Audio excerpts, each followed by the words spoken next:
Hello, guys. Welcome to She Baller. We talk all things women's basketball and the numbers behind. Let's get into it.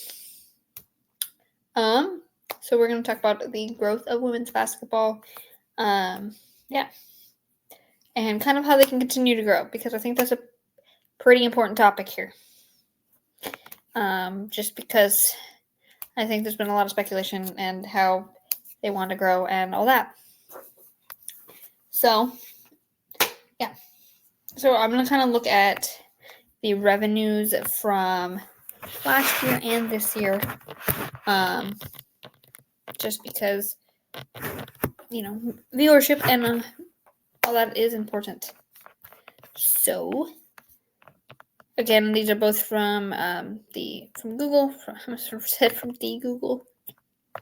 Yeah, from the Google. They're both from Google. So yeah. So according to various reports and projections, the WNBA's revenue for 2024 was estimated to be over $2 million. Here's a breakdown based on available information.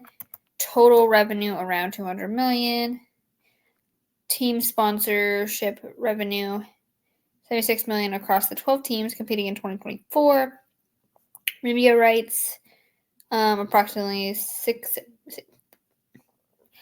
million annually.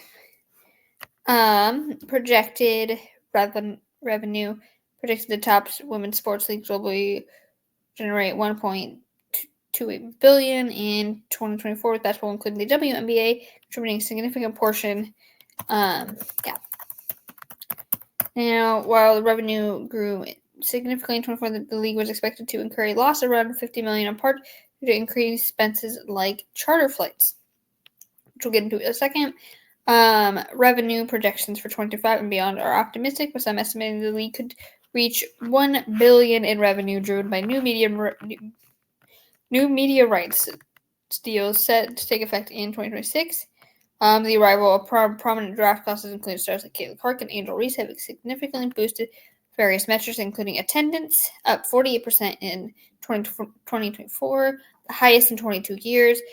Viewership, ESPN viewership was up 170% over year. Merchandise sales up 601% in 2024. So a few things to kind of note with that. We're going to kind of go in here. Obviously, the WNBA started doing charter flights, kind of like the NBA does, because you don't really see in airports, you don't really see like big name basketball teams, right? Which I think, in terms of that, I think it's. I think sometimes for me, like looking at like how the WNBA is doing things, it's like I understand wanting to have that growth and wanting to kind of grow and provide for players. But I think you can't exactly grow too fast and can't be like, oh, okay, we're growing this way. Let's make some outrageous decision. In my opinion, like, yes, don't get me wrong, the charter flights are probably very nice. But I think there are some things that it's like you don't want to grow super fast. Now, obviously, prominent draft classes, especially now that we have seen probably one of the best draft classes, arguably, that has some of the best, some of the best like high school players who went into college, was the class of 2020.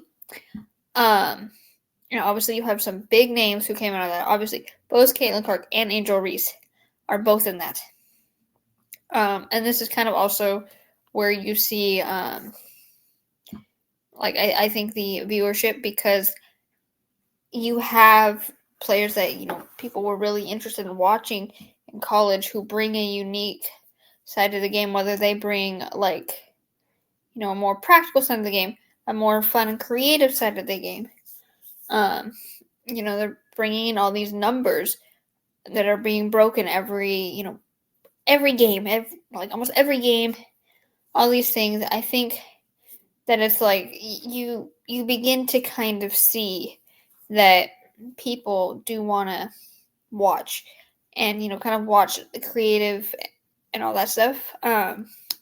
Because whereas the NBA is like, people have seen, dunks, they've seen a whole bunch of layups, right? It's like you've seen that for years, and it's still fun to watch.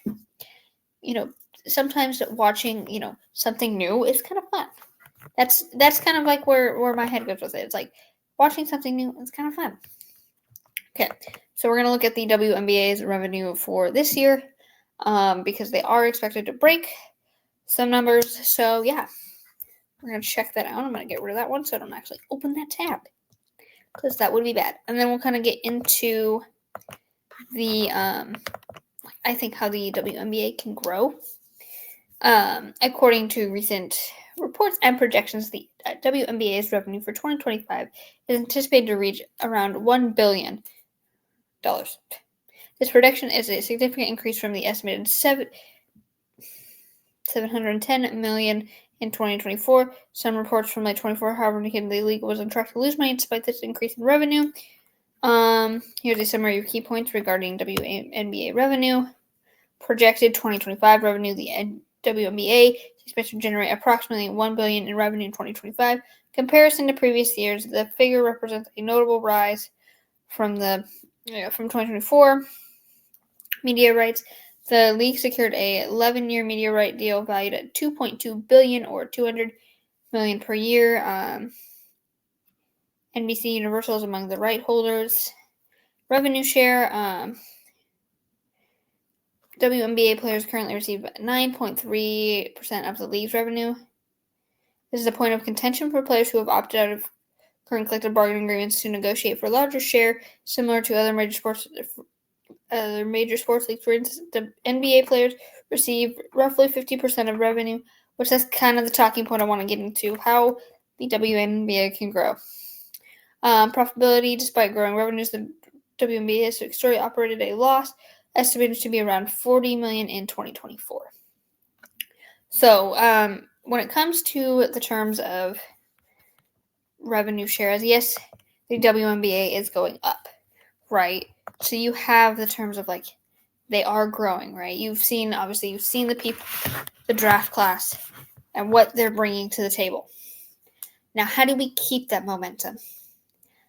And in my head, when I think of this, it's especially with the I cannot talk today. The bargaining agreements coming, and them being rejected. We don't like that. We don't like this.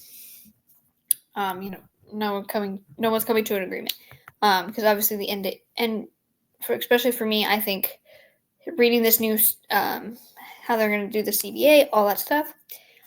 I think the most important talking point in any of this is, if you want to have the growth, you gotta act like adults. I know that's the harsh way to put it, but the thing is, I understand it. Not you're oh, that was a big slap in the face. It's but why? Why are you going on the internet saying it was a big slap in the face? They're a bunch of twats, and they don't respect us at all. Why are you doing that? Why are you not telling them that? Why can you guys not just talk to each other? What's wrong with the communication? The communication, I think, is off between the players and the league.